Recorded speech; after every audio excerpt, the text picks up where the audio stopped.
Definitely. I'll just turn my volume down a little bit. Is that better? Yeah, that's fine. Cool. Yeah, so circling back, Tony, can you give us the VO2 max definition, what it is, one more time? Yeah, definitely. Sorry about that, guys. So VO2 max is the maximum amount of oxygen your body can take in while performing work. It's usually measured in milliliters of oxygen per kilogram of body weight per minute. So, the more fit you are, the more oxygen you can take in and perform work, the higher that number is going to be. Do you think, from what you've seen online, that there's any reason that it's become so big over the last like few months slash years? I think that running's become a lot more popular, and it's an easily accessible number, especially if you do have a Garmin watch, which a lot of us do. Your watch will project your VO2 max for you, and it'll kind of give you an idea of where you stand fitness wise, and also project where you are in relation to other people who use the watch. It'll tell you you're among the top X percentage of runners in your same age group who use the Garmin watch. So that being said, I think that people have gotten hooked on the number a little bit, and might really be obsessed with trying to maximize that. Yeah, so it's like those all these smartwatches and stuff like that actually makes it so more people tend to, I guess, pay attention to those things. Also, Joelle, hello. Thanks for coming on the podcast here. Appreciate you. Um, it's funny because and like we Tommy and I talked about this a few weeks ago, and I almost think in some ways it's not necessarily like necessary, like it is definitely a helpful tool. VO2 max if you're just tuning in. Um, Also, hello, Imkable, however you pronounce that. Um, yeah, VO2 max. Like, I think in some ways I almost feel like you don't need it, but maybe it's just for more advanced athletes. Would you say that's true? Like, if you were just starting, would you go right into looking at VO2 max? No, I wouldn't necessarily. I think it's good to compare you to you, right? So Mm, if because who's to say if we're taking VO2 maxes from two different testing methods, right? One of it is just the average generated by your watch and the biometrics the watch captures. The other is someone who actually went into a lab and had their VO2 max tested. The lab is going to be way more accurate. It would be unfair to at that point to compare yourself to somebody else, right? So I think a mhm. healthier comparison would be you to you. Would be, you now versus you 6 months ago. What does your watch say, or what does the lab say if you got the money for repeat testing like that? Mhm. And then that'll help you in your fitness journey. Maybe provide some motivation, maybe provide some context. But like you said, it's really not the end all be all. I don't think people should really obsess over that number or over that metric. So, I guess that begs the question, what would you look at? What metrics, are you going for? Just time for the distance that you're doing? Definitely. So like I think your race time is also a better indicator of your fitness level and your training and how you're doing compared to yourself. One thing that we actually talked about on our brief call last week, which I found pretty interesting, is there's a running coach, rest in peace, Coach Jack Daniels. That is his name, which is pretty awesome. Not the But alcohol? yeah, not the alcohol, the legendary run coach. But basically, he looked a ton at VO2 max and found that two runners could have two different VO2 maxes, one higher and one lower, but have the same velocity at VO2 max, which means that their running speed once they hit VO2 max is the exact same. But one of them can have a VO2 max of, let's say, 72, the other one can have a VO2 max of 62. The difference is the runner that it has the 72 VO max is a little bit less mechanically efficient when he or she runs. The one with the 62 is more efficient. So even though you could track VO2 max and two people could have two different VO2 maxes, their performance during a race or performance during running a certain speed could be exactly the same. Mhm. So that was something I found to be pretty interesting. So, like you said, I think that comparing yourself to how you do during your races is more beneficial. Trying to beat your 5K time, trying to beat your 10K, your half marathon, your marathon, whatever have you. Or maybe even you run a similar time, but you just feel better. You fueled better, your recovery's better afterward, you didn't feel like trash, you didn't feel like you needed as much time to recover in the coming weeks. Um, there's a Do lot you of think different ways to measure it. yeah, sorry to cut you off, but No? do you think that, um, your recovery being less is an indicator of VO2 max? You mean, like recovery overall from a race, like in the days following, or your recovery during a workout? I meant the days following, actually. So, yeah, I see what you mean by during a workout, it makes sense, VO2 max is better, you recover faster, but I also mean, yeah, in the next, like, week or so, or the next few days. Not necessarily. Because if you know, like me, I'm a little bit heavier of a runner. Let's say I really You're push myself during a 5K, um, I'm gonna be sore. I'm gonna, introduce some micro tears to that muscle, some healthy micro tears. I'm gonna have some delayed onset muscle soreness in the days following the race. Me having a higher VO2 max might help my performance in the subsequent race, but I'm not sure it'll change the resultant soreness I have. Like maybe if I'm more trained and I've been running for longer and I'm a little bit more efficient and those things would totally help, my outcome post race and how I feel post race. But I don't think that a higher VO2 max itself would really impact that much. Yeah, and I think, like, when you go into recovery and all that sorta jazz, it does get pretty complex. I mean, there's some things that our bodies just need to recover, and the way around recovery is, not always necessarily gonna be legal if you're not looking at just healthy diet and rest, you know? Yeah. Um, yeah, um, I I guess well, that goes into a whole 'nother thing, though. Like, that sorta So gets away so from VO2 max. that actually ties back to Coach Jack Daniels. Mhm, I'm not gonna lie, I'm kind of big on this guy right now because I've been reading his book. But his philosophy is we need to change the way we see rest. We need to see mm, rest as a part of training. So if you rested and your plan was to rest, you essentially succeeded in training that day because your version of training was rest. And mhm. I think a lot of people use exercise as punishment for, bad eating or X, Y, and Z, or maybe we'll work out as a way to, feel better, feel like, I'm doing my part, but sometimes resting is doing your part. So I think recovery is definitely underrated and in some cases underutilized. That's a good way of thinking of it. That's something I never thought about before, how important rest is. And I think that's also something that isn't as important, again, for a newbie, like someone who's never lifted before. They Hmm. probably just need to get into the gym a little bit more, lifted or running or whatever exercise you like to do. But they probably just have to get in the gym and get consistency with that. But you get to a point where you exercise so much that you're just like not taking any rest days. And that's when it could start to be definitely detrimental. Because I think actually that happened to me this week. Um, we have our 5K coming up, which, to be honest with you, is more like a training thing for me than it is actually like really trying to get the fastest 5K ever. Because we have our Spartan race also coming up in the next few months, and that's going Hmm. to be a lot more challenging. Um, I completely lost my train of thought. No, we were talking about recovery.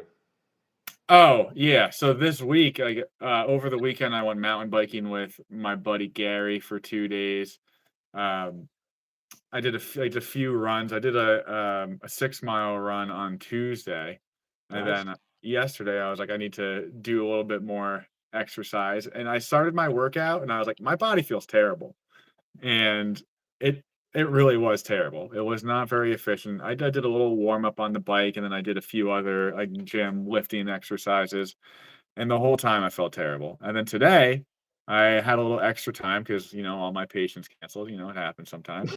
And I ended up doing my plan was to do an hour-long, like, obstacle course-esque workout where I'm doing a bunch of different carries. I just got new, 45-pound plates. I got 8 45-pound plates for Nice. 240. I bought them on Facebook Marketplace from some random guy. It's a good Shout deal. out, random guy. Yeah. They're, Yeah. they're beat up, but it works. But during this workout, I was probably like 15 minutes in, and I was like, my body just feels terrible. Like, I don't know why I'm doing a workout today if it feels this sort of mushy. And I ended up, instead of doing an hour long workout, just doing a 30-minute workout. and I decided tomorrow I'll take the day off. It'll be my, like you said, my rest day, an important part of training that sometimes we overlook when we get sort of a little bit too crazy about it. Definitely, man. It's good that you recognize that and realize that my body's telling me something right now. And instead Mhm, of fighting through that and delaying recovery and delaying healing, you're giving yourself a chance to rebound a little bit. mhm. Good. And I think that's something you could probably agree on too. The longer you exercise, the more you can recognize those days when, like, you really like, your body needs a break. Like, Yeah, you're you can trust your trying. intuition.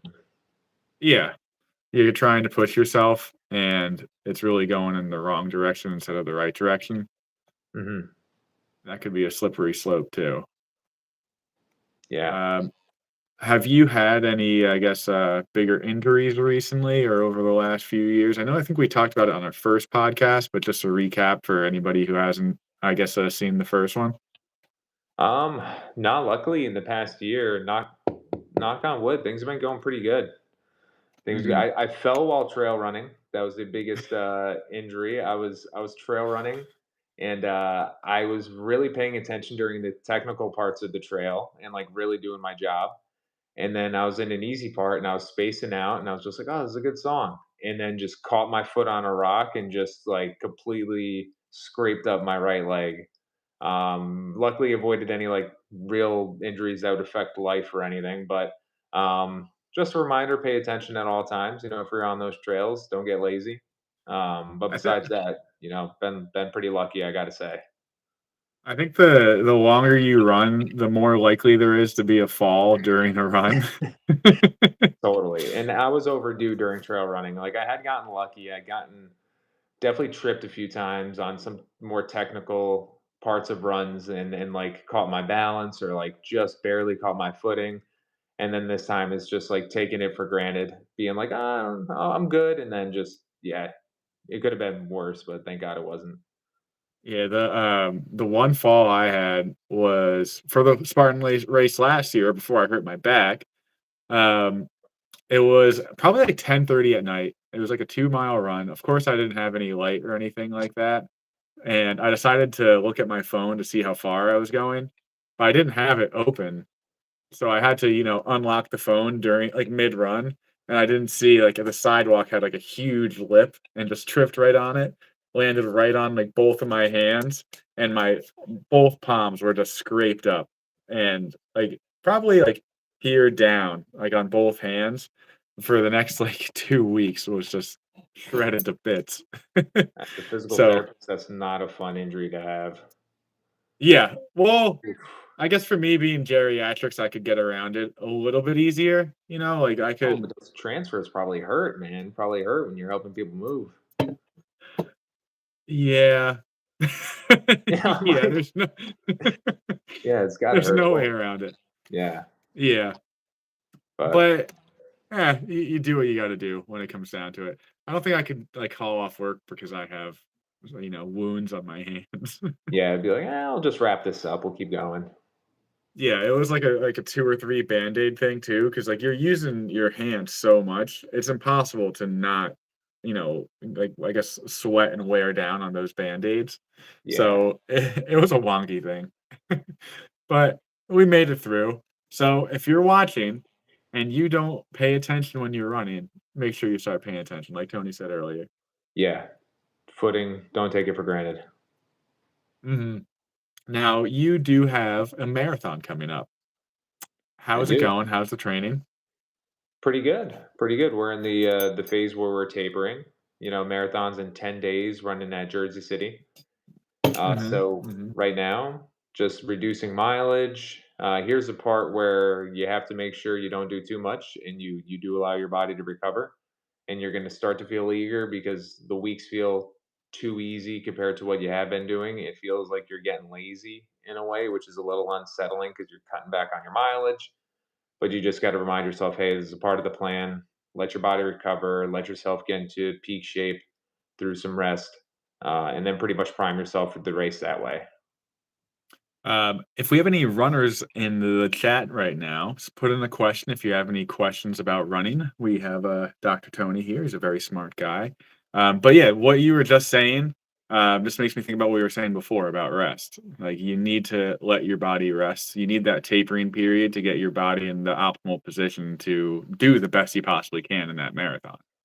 Absolutely, absolutely. Just let your legs recover from all the speed work that you've been doing, from the miles you put in, and you want to go into the race with fresh legs. You don't want to go in with tired ones. So that recovery is very important. Mhm. So, of course, you have to have a pasta party the night before the race. Oh yeah, yeah. No, the carb load is it's nice. Not gonna lie, it's kind of fun the few days leading up. 2 to 3 days out, you're taking anywhere between 500 and 800 grams of carbs per day in, which is a lot. And Mhm. yeah, you're loading up. You're getting those glycogen stores up. So if you had to compare a Spartan race, because of course every time I have a podcast, I have to bring up that we're doing a Spartan race, and I did already. So second time in the pod, a Spartan race to a marathon. Obviously the one we did was the sprint last year. This year we're doing the super, so a little bit longer. As far as difficulty, how would you compare marathon versus Spartan race? This is just for my own curiosity. So it depends on how fast we were to run it. Um, That's true. Yep. if I were to try to max out a marathon versus maxing out a Spartan race, I think from an overall fatigue, the marathon would be harder. From a discomfort level, I think the Spartan would be worse. Um, because you're stopping, you're starting, you're I would have to make sure I really trained better at a lot of the stations, at a lot of the tasks.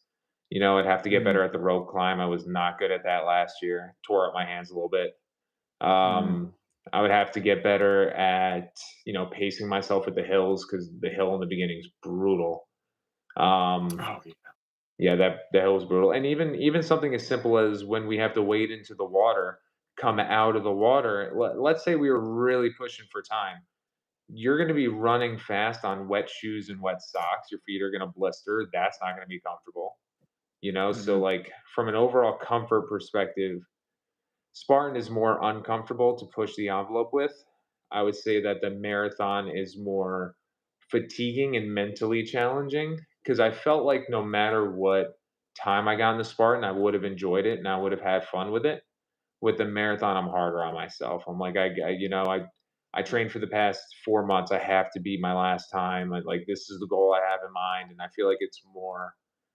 I put more stock into it that way. I feel like if I got more into Spartans, and like started to really time myself, then I could become that way with that too. But I kind of like having Spartans be fun and low pressure, so I want to avoid that. yeah, like, even, like, me too, I'm the same way that I just sorta wanna get it done and It's then, fun. have a good time with the boys, because it really is a good time. We might have had 1 or 2 people that took it very serious last year that got frustrated by, people going slow, but that's okay. Hey, I don't Because it blame them. worked I out. kept being competitive, but it worked out. Yeah, Yeah. because I know, Gary, if you're watching, you need to do better this year, you need to start training. He did start running once a week, so better than nothing. I'll That's take it. good. Yeah. Yeah. But we are doing double the race of last year, so we really need Yeah. to, I think, step it up this year. Actually, when it comes down to it, I was thinking about this too. It's really not double the race. It's really like I would say like 1.5 times the race. You know what I mean? Because we go from 22 obstacles to like 25. It's not like we're going 20 more obstacles on top of the original 20. It's the And the running that distance, just increases, right? yeah. So it's Yeah. double distance, but a lot less obstacles. And honestly, the running, the way Justin described it, my brother-in-law, and I think Tony, you'd agree, it's not really running. It's more hiking straight up a mountain. Yeah, like a power hike. Yeah, yeah, power Yeah. hike. You're trying to go as fast as you can, and this one's just gonna be more up and down. Like, instead of doing straight up, straight down, I think it's gonna be like up, down, up, down, up, down, or More something rolling along hills. those lines. Yeah. Oh, yeah. Yeah, a lot more, rolling the ankles. Oh, no, I said Um rolling hills. Oh, rolling hills. Yeah, no, hopefully not rolling ankles, jeez. Yeah. Yeah, actually, that's something I completely forgot about because it wasn't too severe of an injury, but I hurt my ankle playing disc golf, like, 2 weeks ago. I it was, because have you ever played disc golf before? Nah, I want to, man. It's fun. I actually think you'd have a good time with it. But it's outside, it's in like a usually in a forest or something like that, and I just didn't see a route and destroyed my ankle, and then just kept playing the game of disc golf. And then I went for a mile run after that. And like I said, it really hasn't been that bad, but it's always like the first few steps of the run where I feel like a little pain in the ankle. And Yeah. then as I go, it sort of lets up. And actually, it did start feeling better this week. And then I tried to run in, those trails behind my house, and then I hurt it again. All right. Well, maybe the ankle needs some recovery too. Your body and your ankle will thank you. Yeah, it's definitely something that needs to be done. But I guess the next thing we could talk about, which sort of similar to Spartan Race, but sort of segueing into hybrid training. Tony, what do you know about hybrid training? Aaron, tell me a little bit more about what you mean by hybrid training. Do you mean just like lifting and running, just those two things, or okay, Yeah, so just making sure you actually run and lift, or maybe any type of cardio and lift. It's I guess it's true. about doing everything you're supposed to be doing when it comes down Hitting to both it. targets, hitting weights and running. Yeah. I feel like the epitome of that is the popularity of the high rocks races. Yes. Like those races are super popular right now. Like the registrations are going crazy. Websites are crashing. They're maxing out on the slots they're able to provide. It's a lot. It's very What do popular. you think about high rocks? Like, is that something you'd ever want to try? I think I would try it. I think I would try it. I think I wouldn't like it as much as Spartan or a traditional running race because I like being outside. So I like Yeah. being in the sunshine with the Spartan race, and some of the challenges are more funky and unconventional.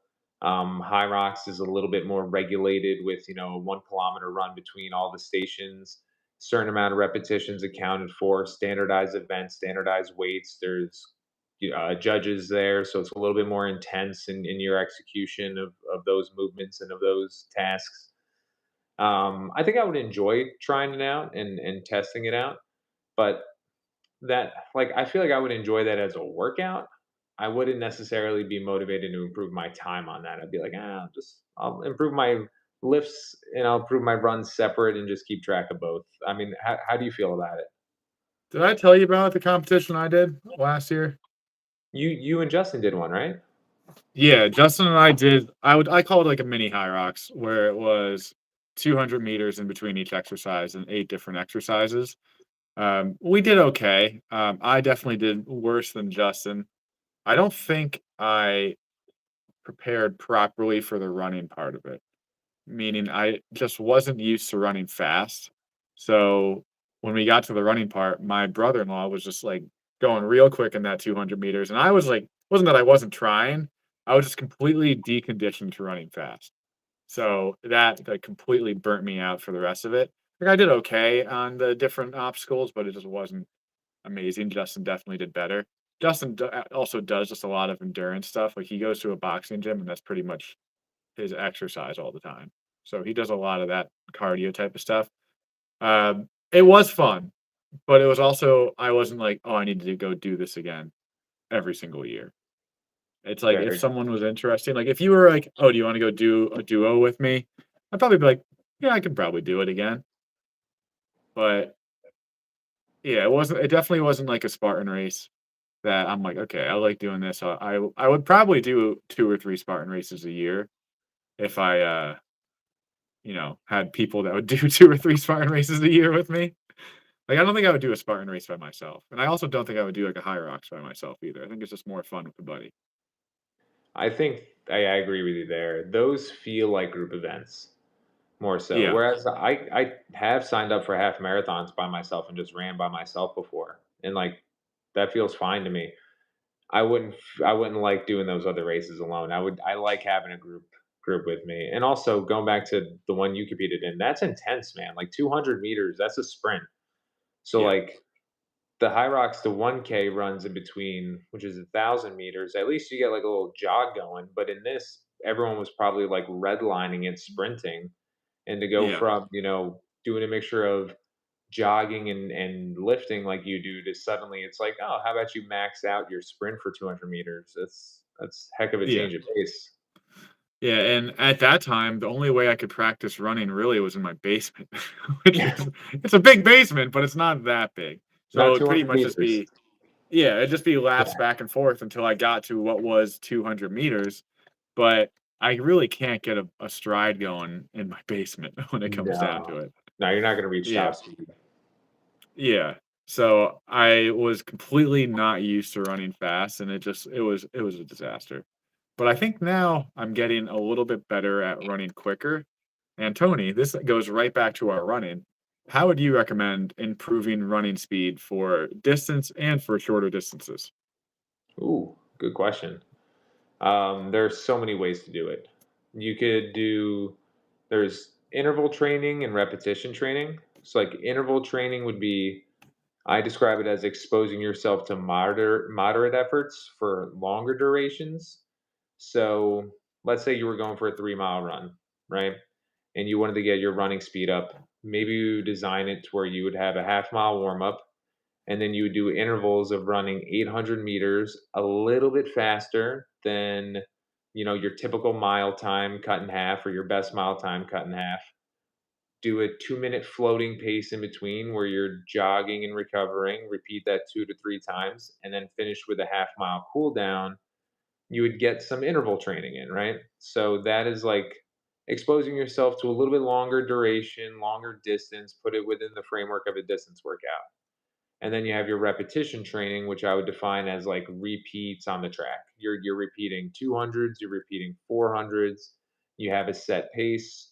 You have a set rest time and a rest period that will vary greatly depending on your fitness level, what your goal is, what you're training for.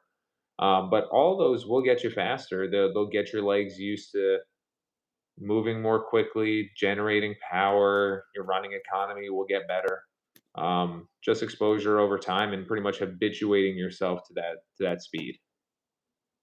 So I guess what might be sort of fun is I'll tell you my routine recently for running. And Mhm. not that I'm really trying to win the 5K or anything, and I never would. But I am, I have a goal in mind, which is just 27 minutes for the 5K. Mhm. Um, and I'll let you know what I've been doing, and you could tell me what you think could be better, what is good, and then we'll go from there. Nice. Okay.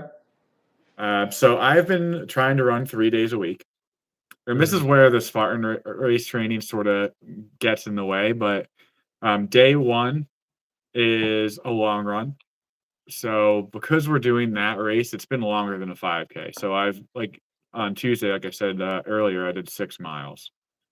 Then on Thursday, I would do another run slash obstacle course race. The run would be trying to go a little bit faster, but not like a full out sprint.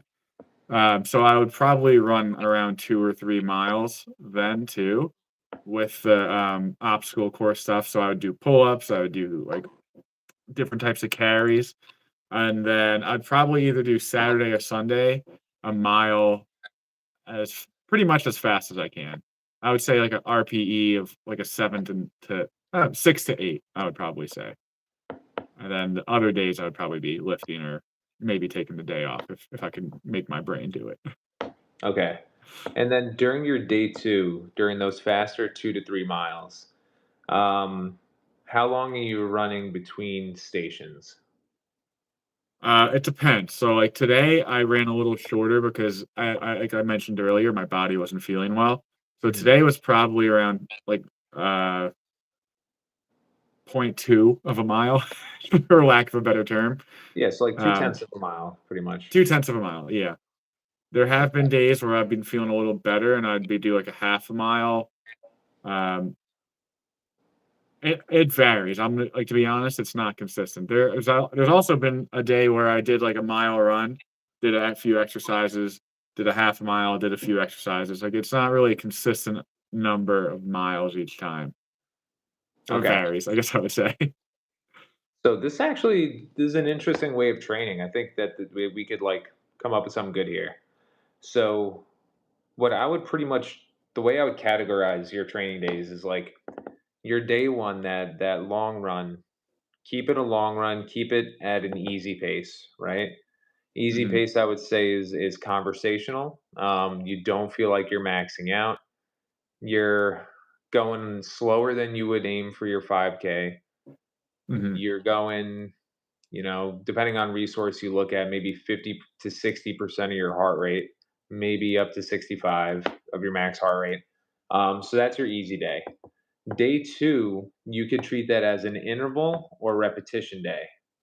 Um, if you do longer bouts that have you running closer to your 5K time, I would say that would be a good interval day. So, like, you would base, like, if you're running 2/10 of a mile and you know you want to get 27 minutes in the 5K, that'll correlate with a certain pace per kilometer. And then you could break that down and see how fast should I run this 2/10 of a mile if I'm on pace for that 5K time. And then you could use that as intervals in order to acclimate yourself to that 5K pace or maybe it a little bit faster. And if you mhm, want to go more intense on the day you're feeling strong, you could turn that into a repetition day and go even faster than that, which is those repetitions will be more in line with your fast mile time. And then your third day, your mile day, is almost like a VO2 max day. So in theory, interesting. your VO2 max, you could run for anywhere between 8 and 11 minutes before you feel like you're starting to redline, right? And if you feel Mhm, like you're going to need to back off. So you're getting some exposure to VO2 max, you're getting some exposure to interval or repetitions, and then you're getting exposure to your easy pace.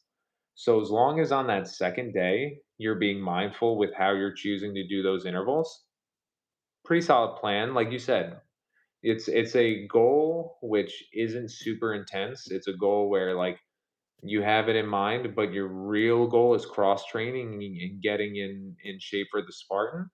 And this kind of serves both purposes. So I think you outlined it pretty nicely. Think you're kind of on hmm. track.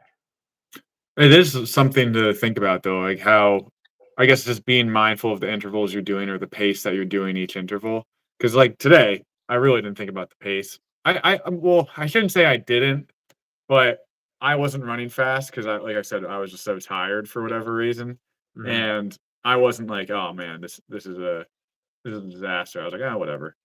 But I do think having a set time I want to do that thing would probably help in general, um, just to make it a little bit more consistent and be able to build off that time too. Which is why I sort of like the mile time too, because it gives me like a set, like, oh, I want to beat this amount of time, and let's see if I can do it. Um, Wait, are you trying to and beat yeah, your mile every weekend? sometimes Sometimes? Okay. Sometimes is good. Not every I wouldn't do it every weekend because that'd be pretty tiring, I feel like, for your legs. Your legs would get because then I do a if you're lot to be honest. if your RPE 6 to 8, that's pretty good. If your Yeah, RPE, 8 plus every weekend, it's a you little might too need to much. back off every 3rd or 4th weekend for sure. I'm starting to understand why you weren't feeling well today.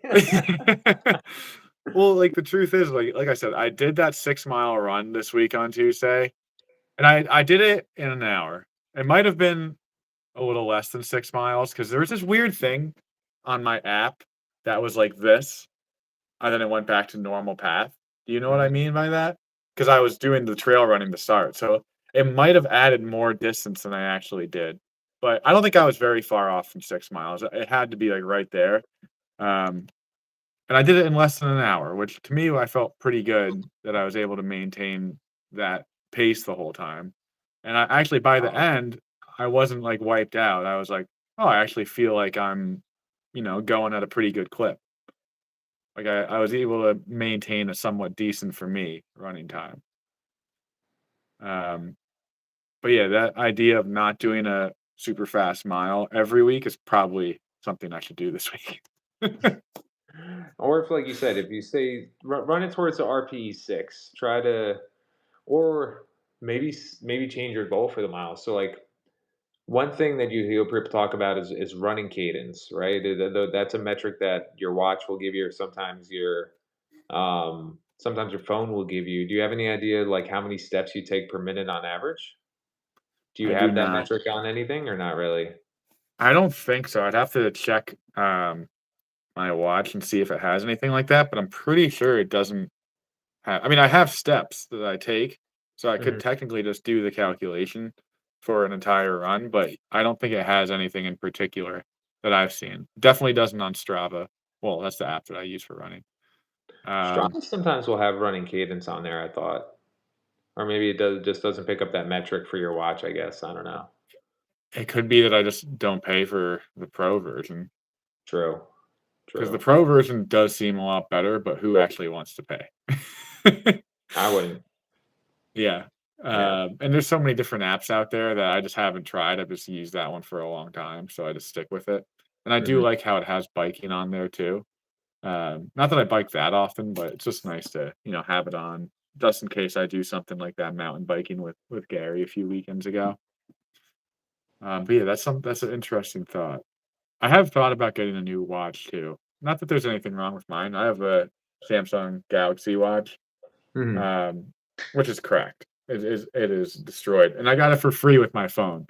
So that's the best part. But I've been thinking of getting something that's a little bit better for exercise and running and stuff like that. Um, I don't think that I hate running as much as I used to. I think I went from, really hating running to now I could tolerate it. You're coming I over to the wouldn't say dark I side, liked it. man. That's how it begins. That's how it begins, slowly but surely. I will say, which you would probably love to hear, and I will also preface this by saying I will not run a marathon, and I have no desire to run a marathon. But Fair. sometimes when I do a long run, I'm like, I could do a marathon. It wouldn't be that hard. Not that it wouldn't be that hard. I know it's not going to be easy, but like I just feel like I know if I just had 5 hours one day, I think I could just do it. Maybe 6 hours, maybe Folks, 7 hours. he's in the contemplation phase right now, as you can see. He's in contemplation, possibly bargaining. We're, the seed is planted. I won't say anything. I'll just sit back and watch. I don't know. I don't like running.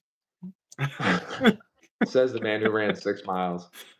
Yeah, and the funny thing is I ran 6 miles for fun. Yeah, you're like, "I actually hate this." It's like, "How was your run?" You're like, "It was great. I don't get it." So I got back and right away I went over to Danielle and like, "Danielle, felt great during that run. It was really Yeah. weird." Like, "Why do I feel so Um, good? This is stupid." yeah. It's like I sorta hate myself, but I sorta love it at the same time. Yeah. But I will say every time I get back into running again, I feel better day to day. You know what I mean? Mhm. Like, I just feel like I have a little bit more energy. I feel like a little bit less tired at the end of the day. And like you do certain tasks and it's just not really as hard as it used to be. Just because I think the heart's pumping a little bit better. Yeah, definitely. I mean, it definitely has its physiological benefits, helps with stress management. Me personally, I do find it meditative in nature sometimes if I get into like, a really good podcast or if I'm listening to, an album I really like and I'm just decompressing, disassociating from work and from life a little bit and just enjoying the road, especially if you're somewhere scenic, if there's good weather. It's not Mhm. always going to be that way. Some runs suck, no doubt. But Yeah. but sometimes they're good. Sometimes you do hit that stride and you feel nice. Now, what is your recommendation for podcasts right now? My recommendation for a podcast right now, besides the Mhm. Blue Guys Network, Of course. little self promo. Um, I'm a huge football nerd, as you know. Mhm. So I listen, even though it's the off season. I'm still, listening to the Athletic Football Show, which is from the Athletic, and then Football 301, which is a Yahoo football production. So I listen to those most of the time. Sometimes comedy podcast. If I'm, in the mood to run and get some motivation, sometimes I'll just look up, David Goggins, the different podcasts he's featured on, or during that trail run, I was actually listening to Cam Hanes and Truett Haynes. Do you know those guys? I don't. Cam Hanes sounds. Is he the pull-up guy? Is one of them a pull-up guy? So Truett set the world record for pull-ups in 24 hours, and then his Okay. dad is Cam Hanes, who's like a endurance athlete, master bow hunter, like just kind of the jack of all trades with pretty extreme sports and pretty extreme things. So interestingly enough, Truett right now got really into running, and he's trying to qualify for the Olympic trials in the marathon, and he's Wow. trying to get his marathon time down. Um, it's he has a lot of haters online saying he can't do it and he shouldn't try, and he has people that are saying it's cool that he's even trying because he kind of came to running, at least at this level, a little bit later. He had some natural talent because his dad's a runner and he had some success in high school, but really didn't pursue it. He set that pull up record. Mhm. He's dropping a lot of muscle mass. He's dedicating pretty much everything to running right now. So it's pretty fascinating to me to see how far he's gonna push it, see if he can get there. Be kind Yeah. of So cool. they have a podcast that they're on. So his dad has a podcast. I don't know if Truett has one, but Cam has a podcast. And Truett was on there, and they were discussing, his training regimen, what his current marathon times are like, what his programming's like, if he's going to get a running coach or not, what he's doing for nutrition, things of that nature, and pretty much outlining what he's doing in this pursuit.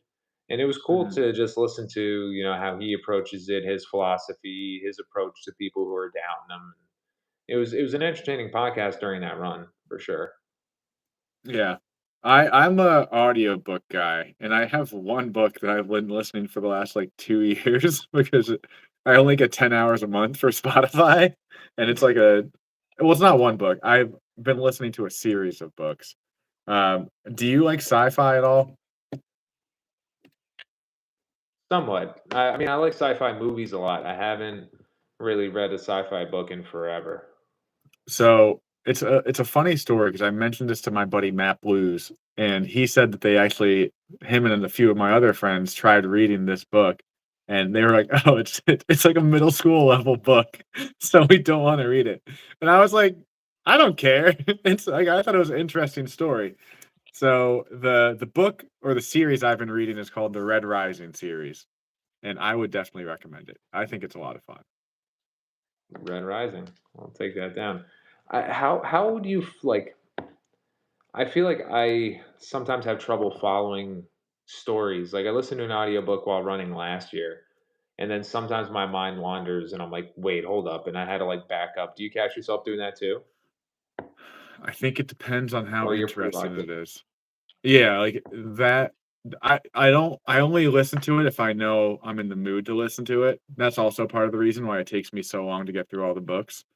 But it's good enough that I it makes me wanna follow it. The voice actor that they use is also pretty good, so that helps a little bit too, like, he does a good job of voicing the character. Um, they have 6 books, and I think I'm in 6 or 5? I'm at 5 or 6. Um, Nice. and I find with these books, to me, they're really interesting. Do you want me to tell you the premise of the book? Well, Aaron, hold that thought 1 second. My phone is about to die. I'm gonna run and plug it in real quick. Alright, Sorry so for a look. So I'm gonna no, have you take over for about the next 25 seconds, okay? alright. So everybody who is watching, we talked about a lot of different things today. We talked about, hybrid training. Did I just mess up the name of that? Whatever. Basically running, strength training, doing all of that at once. We talked about some of the benefit of that. We also talked about VO2 max training. So VO2 max training or the VO2 max number.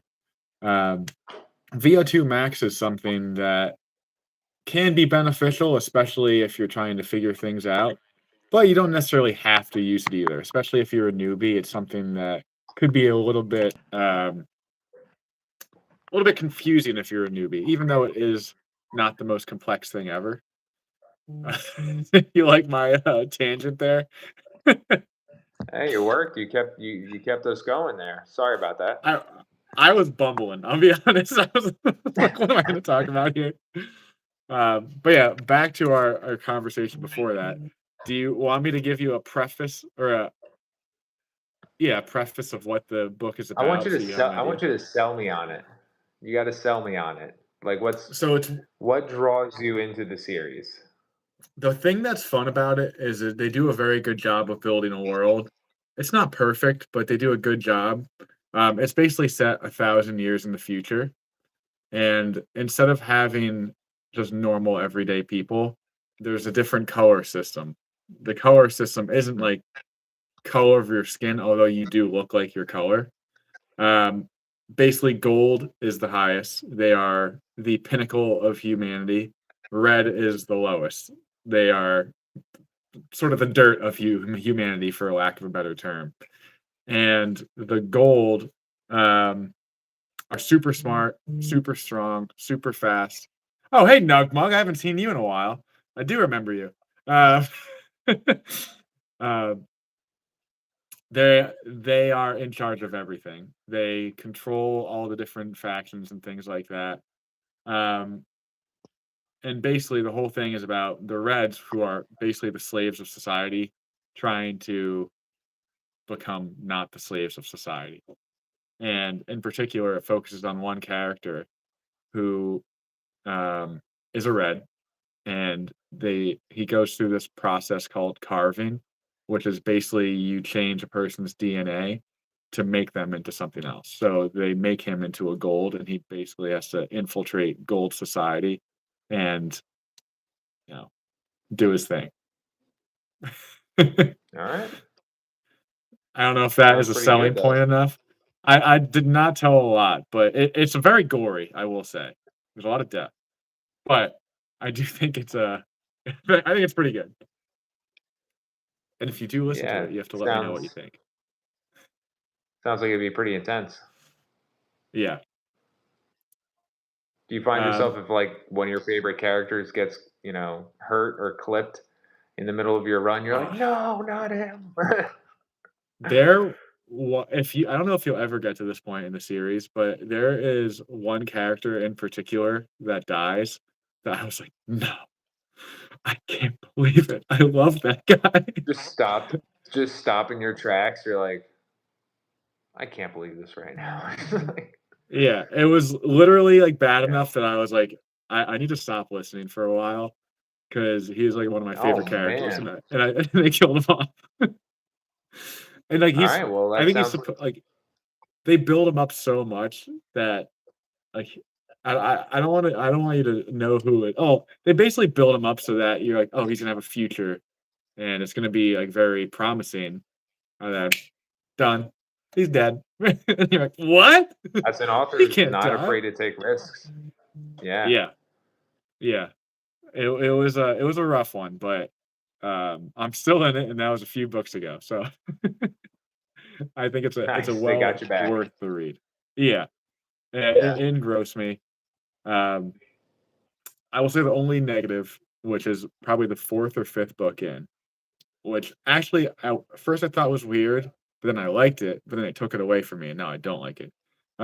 They had different characters. The first 3 books is all one character, and it's based on his point of view.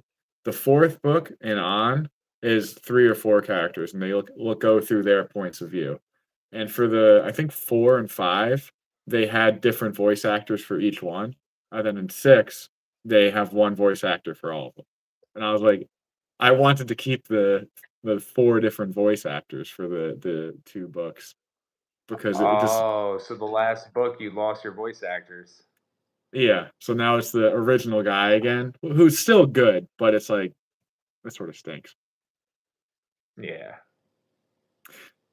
But for everyone watching, we got completely sidetracked from running. But if you have anything that you like to True. listen to when you're on a run, specifically you, Nugmug, you know it, let us know. What do you like to do on a run if you are running? Um, is there anything that gets you through those long, tough miles? Hey, no one said anything. Do you do anything else, Tony, to just get through those tough days, those longer runs? Like any? I guess, like you said, you do podcasts, you do some music. Is there anything else that helps you get through, or sometimes you just gotta push on through it? Sometimes just push on through it. Sometimes it's planning out a nice meal or snack after your run is pretty motivating. Mhm. In the cold, I'll try to trick my brain into thinking it's warm. So sometimes if I'm like, it's gonna be cold out, but it's sunny, I'll throw on like a reggae playlist and I'll just like be like, no, it's actually not that bad out. It's not terrible.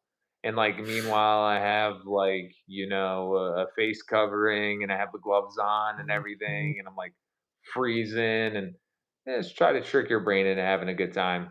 Um, but yeah, I would say that's the funniest thing I've done is try to throw on reggae and trick my brain into thinking it wasn't in the teens. Yeah, a little bit of mind over Yeah, manner. The funny for thing sure.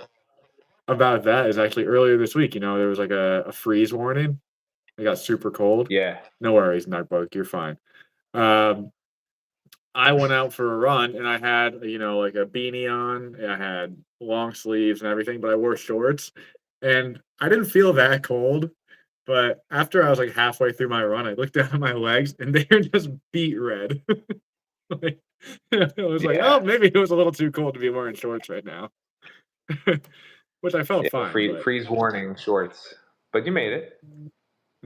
yeah, when it comes down to it, as long as we get through it, we'll be okay. Oh yeah. Sir, Oh, is there Nugmug anything said else? we will just push through. Hey, we'll take You it, see, Nugmug. yeah, Thanks no for other coming back motivation on. needed, just pushing through. Pure grit. Tony, is there anything else that we haven't talked about yet that you think we should get into?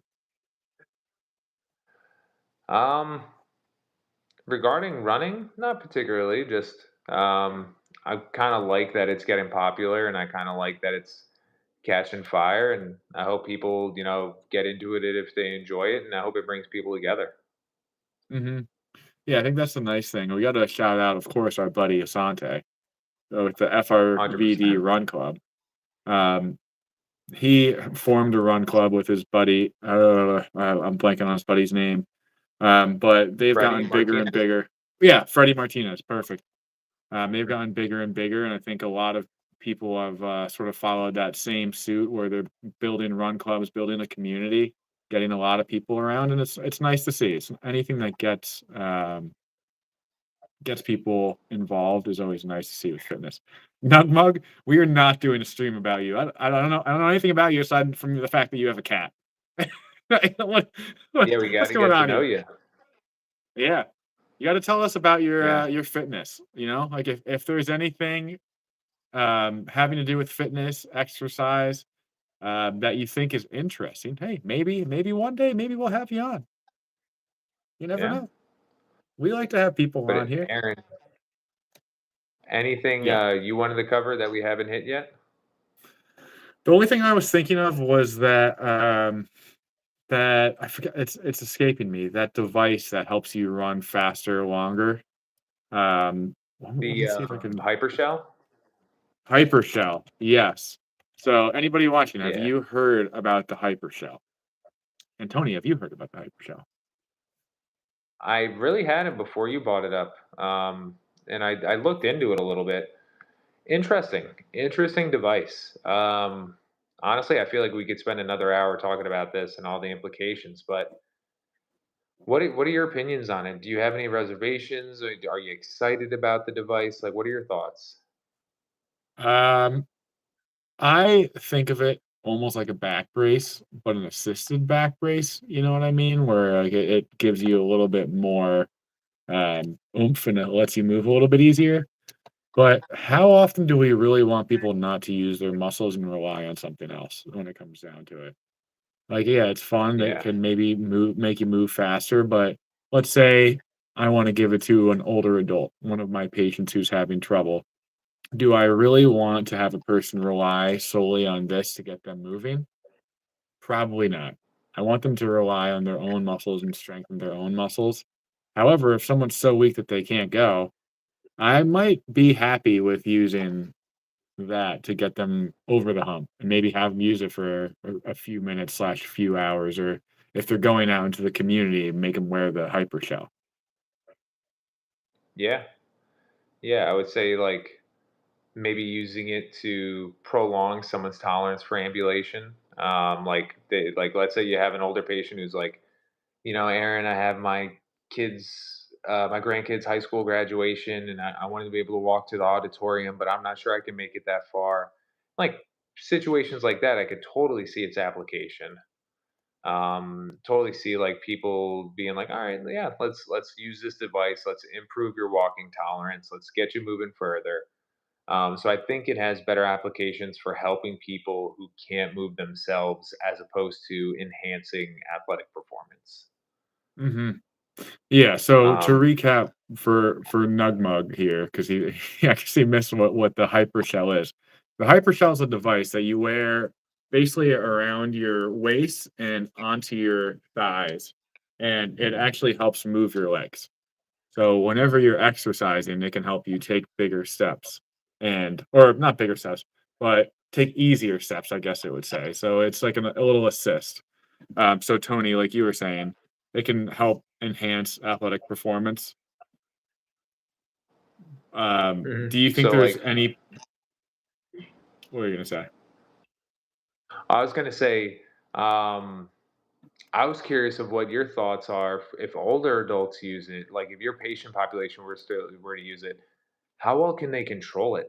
Like how much will that affect their balance and would it place them at a higher risk for falls because it's now it's like giving them a gait speed and a power they're not used to. How do they control that? That's one thing I would worry about. Well, that's another thing. The straps. Let me stand up here. The straps basically go on the side of your thigh. Can you hear me okay right now, Mhm. Tony? Yeah. Yeah. So there's basically locked in here, straps down to the side of your thigh. My thought process is you're not going to have any side to side stability with that. All it's going to be is front and back. So it'll help Mhm. you go forward. It's not going to help you if you lose your balance and you're trying to catch yourself. So it's going to be missing stuff. Yeah. Yeah. What a lot of people don't think about when it comes to really balance in general is that balance isn't one dimensional forward and back. It's forward, back, side to side, and rotational too. So this helps with one of those three. If you don't help with all of it, I mean, it might help you like go up the stairs and walk in a straight line, but unfortunately, we don't just go up the stairs and walk in straight lines. We go in all different directions. Yeah. Our bodies do a lot more. Hmm. So I could see Yeah. it. I mean, like all that being said, I still could see it helping some people. It's just you just can't become reliant on it. Like you can't wear that thing all day long. And I could definitely see people wear that thing all day long. Yeah. And then wondering why they're getting weaker. Like Yeah. I was able to use this, I was going on walks with it, but then it was weird. I went to, get up from the couch and I couldn't. It's like, well, you don't use your Mhm. quads or glutes on your walks anymore. Like, Yeah. Like you're yeah. not using all those muscles. Goodbye, Nugmug. So Bye. that would definitely be detrimental. Yeah. And also it's, pretty expensive systems. Have you Mhm. seen one in person yet? I have not. I None of my patients Me have tried neither. them, and I don't know if I would recommend them. You know what? Actually, I didn't even think about this until now. Parkinson's, MS, neuromuscular conditions that are degenerative are actually in something that these could be beneficial for. So, like our general, Yeah, I read a falls. story online Oh, you did about like a about Parkinson's type thing? they nailed it. Yes, exactly. A PD patient using the hypershell, and it improving their walking tolerance. They were just able to go a little bit further, get some more range from the house, get some a little bit move like further at social events. So far, I think this person had reported it that they've been using it for a year, and they're happy with it so far. Yeah. Yeah. It still makes me worried though, because the same thing as we were saying before, though, they start relying on that thing instead of their muscles, and it could just make them fall off a cliff. However, if you Mhm. program that thing properly, something that happens with people with Parkinson's is freezing episodes. It might actually help break through a freezing episode. I don't know. if they'd Never be even able to thought do that. about that. And Yeah. it also might help keep it rhythmic, like you're walking more smooth instead of getting that like a choppy, shuffly pattern. So it's Yeah. possible that it could help with something like that. Then I think of someone end stages of like MS who's just completely weak and in a lot of cases can't move their legs or their arms. Would it be enough to like how would you get that to work so that if they can't move it that it actually moves properly? Because to me it seems like you need that person actually moving in order for it to work to get the assist. Yeah. Like, would it be enough of an external support to make a difference? Yeah, Yeah, I don't know. or it's wonky. I do think there is some potential for good, but I think there's more potential for bad than people realize. Yeah. I mean, I could see that, and also it's just also cost prohibitive. It's pretty expensive of a Yeah. system. So I would hate to recommend to a patient to get it and then not have them really be successful with it. Yeah, that would be the worst thing. Like I try to not make my patients spend a lot as much as I can. Yeah. I think that any good therapist would agree with that, that you're not trying to make your patients go broke. Um, and that could get into a whole nother thing for a whole nother day that we do not need to get into. Um, but yeah, we don't want to make people spend too much money. You know what's funny, Mhm. Tony? I'm like with this sort of topic in mind, I just Googled exoskeletons and there's this website called the exosskeletonstore.com. And it's all different exoskeletons for different parts of your body. There's a back exoskeleton, upper body, lower body. Lower body's very much similar to what we saw there. There's even a neck exoskeleton. What do you Gotta think? say, it's more of a market than it's more of a market than I thought. Yeah.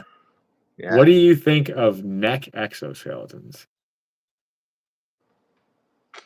What could possibly be the indications for that? I don't know. Yeah. Like, does it turn your head? Does it flex and extend? And like, So this one in particular, because there's a few different types of one. The spine band is supposed to help alleviate pain and fatigue by wearing the device as little as 1 hour per day. And it is an exoskeleton positioned over the spine with elastic bands from the waist to the head of the wearer. Resistance is applied by tensioning the elastic band around the waist. Resistance supports the head and reduces muscle activation when looking down. To be honest, hmm, that sounds sort of dumb. reduces muscle activation while looking down. So if someone,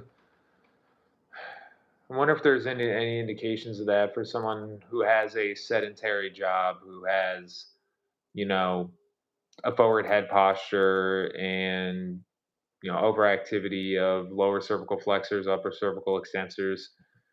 Could this external support break them from that compensatory pattern while also helping them perform their work? Maybe. Could we just instead fix their work setup? Probably. Like, I Yeah, think it I think a goes lot of back. times the right answer is a simple one, right? Like, the solution is simple. We don't have to buy all these gadgets and make it complicated. Yeah, I think that's what it when it comes down to it, that all of these things are just so much extra money that you really don't need to pay. Like, there's a picture of a guy here playing golf. You don't need to be wearing an exoskeleton when you're playing golf. If you can And play also, golf, you're pretty like good. looking at this thing, the the exoskeleton isn't as like that thing we were talking about. It doesn't actively move with you. It seems like it more prevents you from going forward. If I had to So it's guess, essentially a brace. yeah, that's what it looks like to me. Yeah. Honestly, we really could go into this exoskeleton stuff, just the exosskeletonstore.com, and talk about each and every one of these things for hours. Yeah, just this one website could be content machine, but Yeah. Hey, Yeah. future podcast right there, honestly. When Yeah, do Tommy's like a back from share screen vacation. breakdown. Yeah, be Yeah, like, "What do you yeah, think of this?" Yeah. that would actually be a lot of fun. I feel like I'm gonna be scrolling on this thing later tonight, just like, "Huh, this is the stuff that we have nowadays." But alright, Also, instead side of note, me didn't know your Mhm. shirt game was gonna be this strong. I would've worn something better. That's alright. Hot dog Recently, I've shirt is been perfect, man. Yeah, this is actually my most complicated complimented shirt. People love the hot Love dog it. shirt. Yeah, Um, it's pretty sweet. but yeah, what do you think, sir? Should we wrap it up for today? Yeah, yeah, unless there's anything else you wanted to get to. Yeah, I think those are the big things. Like, I mean, like we said, we could probably talk about the exoskeleton all day, but it's already been an hour and 5 minutes. I don't need to destroy you, take up all your time for the night. Nah, you're good, man, you're good. But yeah, we'll call it a day for today. Our one person watching right now, thanks for watching. Anybody else who's watching and saw this after the fact, thank you for watching as well. If you like hot dogs, comment. I like wieners. Exactly, and I need you guys to tell me ketchup or mustard. I need people to start to take a stand. Aaron, what team are you? Both. Alright. That was the wrong answer.